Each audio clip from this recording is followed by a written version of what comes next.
Good morning. How's everyone doing today? I'm yelling because I'm in the car. I wanted to talk to you guys a little bit about gratitude because in every research that I do, gratitude is the base of it. Like, it doesn't matter what I'm researching, I swear to God. If I'm researching channeling, if I'm researching awakening, if I'm researching spirituality, if I'm researching self-help, self-love, every single thing, every topic comes around to gratitude. And I can't tell you guys enough how much gratitude has actually changed my life. It really has. When you can change your mind, it's really unreal because for those of you who know me personally, have been an extremely negative person my entire life, pretty much. And with good reason, with good reason as a human. I've had too much loss and abuse. And so I've been not only negative, but very, very, very fear-based, without knowing it and with knowing it. Extremely fear-based and negative and fearful, always anticipating something happening to the point to where I don't answer my phone still to this day because I'm so afraid of what the call is going to be. I have had too many calls that are life ending calls and trauma calls and all the things, and I have fear still today of answering my phone. And it's awful. It's awful. Like, I miss so much, important things like doctor appointments and stuff because I will not answer the phone. And that is something I'm personally working on right now.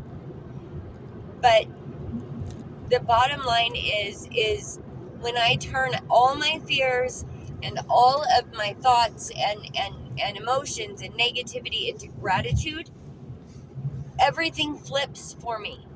Like, I even get the feeling that I'm able to answer the phone sometimes, and I haven't yet, but I'm working on that. But I gratitude is literally the key to everything. It's the key to manifestation. It's the key to meditation. It's the key to everything. If you flip your switch from woe is me, I'll never have the money other people have, I'll never have this or that, if you flip that script to I have that and I'm so grateful for that, then your whole life is going to change. And I know that sounds crazy, but it is the truth. It's amazing what your brain can do when you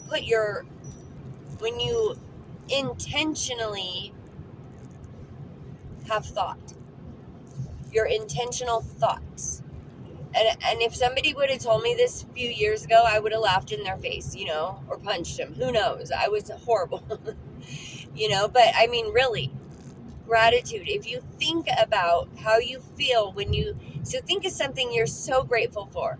Think of something you're so grateful for that it makes you smile, because we've all got something. I mean, we've got to have something we're grateful for.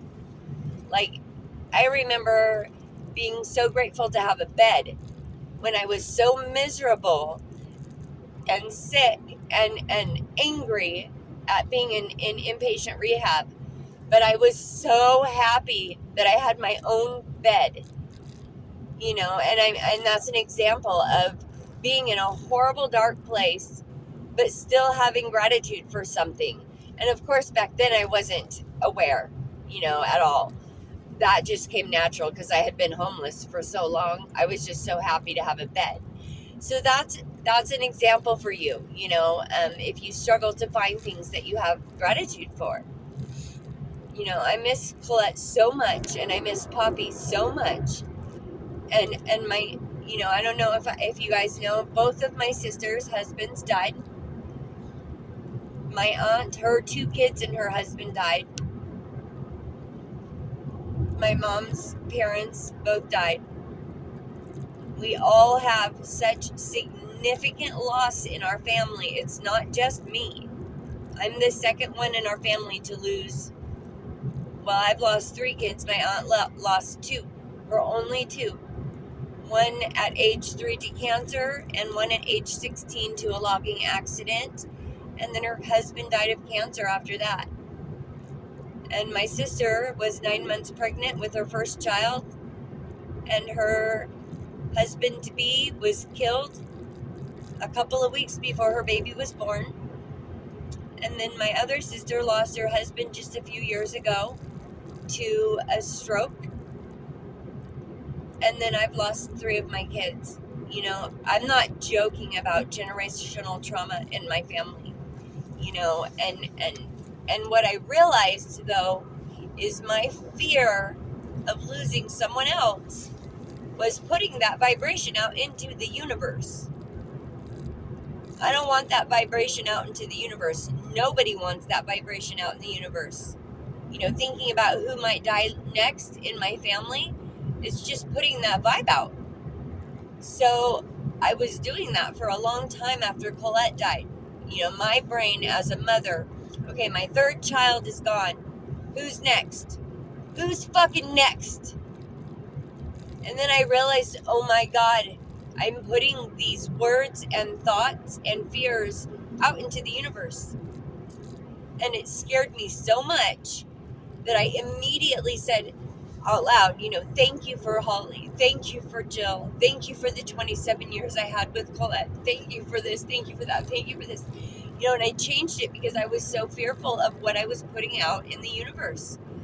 And it works. Gratitude works. If you are thankful for what you have and also for what you want, you're going to have the things you want. Positive attracts positive. Negative attracts negative. Period. And gratitude, again, is at the baseline of the law of attraction. It's at the baseline of every single thing. So if you can remember that, gratitude, just gratitude. Every morning I open my eyes before I even get out of bed, gratitude list of what I'm thankful for. You know, every night, gratitude list. I do it with my daughter every day. Because if I don't, I'll sink. And I have been sinking this last week. I have been. I've been at home. My partner has been really down and depressed. And because I'm an empath, I pick up other people's energy. And I've learned to protect that energy. But this bout of depression that he's going through has lasted longer than any other one. And it actually took me down too. And I was super upset with myself. I was super disappointed in myself. But I also had to turn that around. So last night, you know, we've been arguing. Nothing. We don't fight, but we'll have words. You know, just like, this is how I feel. You know, this is how you feel, and we listen, and we're really good like that. But you know, I've been blaming him. Like, you've got me down and so fucking depressed, I can't even fucking think. You know, and I've been hearing myself say that to him for days. And last night, I finally just looked at him and I said, I'm sorry. I'm sorry for the way I'm viewing you. I'm sorry that I'm picking up on your energy, and I haven't been able to control it and have those boundaries back in place. I am sorry. I'm sorry. And that changed everything for me. You know, being pissed off, blaming him for my attitude because he's being depressed, it's not fair. You know, it might be true that it was such a long stint of depression that I just couldn't quite keep the boundary. I can keep it for 3-4 days, usually, without being touched, you know, emotionally. But this has been a couple weeks, so it took me down. But is it his fault or mine? It's not his fault. You know, he goes through hard times. He's got a lot of trauma himself. And we are going to be doing his podcast about that. He's finally done on the fires and back to his normal construction job. So it's just a matter of doing it at this point. But I had to realize, first of all, it's not his responsibility to keep my energy positive and flowing. It's my responsibility. And I've not really done that to him before. Like, I've usually tried to help him through. But because this was over my first birthday without Colette and a lot of things that went on during this bout of depression, it just hurt a lot deeper than other things that we've gone through. But after I apologized to him, I started having gratitude. Gratitude that we have a relationship to where we can do that.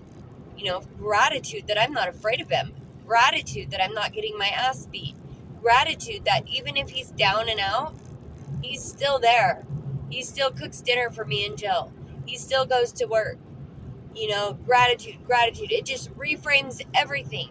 So instead of me being angry that he actually got me to a depressed point, which isn't real, but that's what my mind felt, having gratitude for who he is and the effort that he's putting in, all the things completely changed everything for us. And that was on me.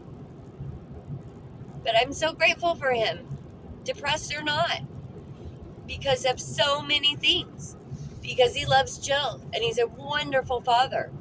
Because he loves me, and when he is struggling these days, he now tries to make it better instead of sits in his depression. He went and made an appointment with a therapist. He has notes all over the house of positive affirmations for himself. He's got little letters and notes to me in my Project 369 book. Like, he is trying. And so for me to come in, swoop in all pissed off, like, how dare you be depressed because now I am? It's wrong of me. But also, let's flip it more. I'm human. And I'm giving myself grace. I'm in a human form. And I'm giving myself grace. So there's so many pieces to this. I can stay pissed off at myself. Or I can realize that his depression got me depressed. I got angry. And I took it out on him. And then I apologized and started having gratitude. And then I started feeling guilty for the things I had been saying. So then I had to turn that around, give myself grace, and be grateful that I have the ability to do that. That I have the forethought, that I'm conscious. Really is what it comes down to, is that I'm conscious. And if you're watching this, I love you, babe. And I'm proud of you, and I'm proud of me, and I'm proud of us. And that's the lesson for today. Have some gratitude. Please put what you're grateful for in the comments. You guys are a quiet bunch, and I love you all. I would really love to see that I'm helping. If you're having a hard day, a good day, or whatever the fuck day, put something you're grateful for in the comments for me. It would really mean a lot to me to see that my words are actually making a difference. So, I love you all. Have a wonderful day. This is my self-care morning, and I'm just driving. And it's nice. I'll see you guys later.